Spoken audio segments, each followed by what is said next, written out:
Hey,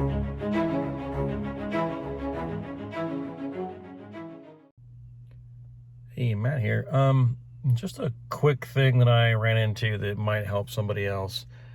I got I've got a 2021 Rubicon 4xe, but I just changed out the freedom panels for the Bestop Sunrider, and I saw a couple of people also complaining about this too. But the way that it connects in the front to the actual clip, sometimes it's not just right, so it's a little bit loose on one side, or even sometimes both from what I hear. So I just want to show you real quick how I fixed that, which might actually help some of you out there. It also kind of cuts down on the flutter too if you're having that problem.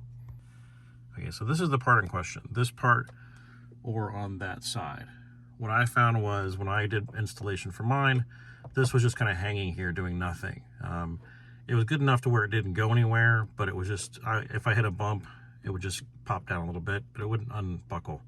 So what I did was I basically took these two bolts and loosened them just a tad, maybe about 2 turns, until this wiggled a little bit, then pushed on this by itself while turning the screws. Now I did this with this disconnected, so I undid this whole thing, pushed it back, made this loose by itself, got that pushed over, and I moved about a millimeter or so, maybe a little more, and then tightened it back down, and then now this is a nice sturdy clasp. So hope that helps somebody out.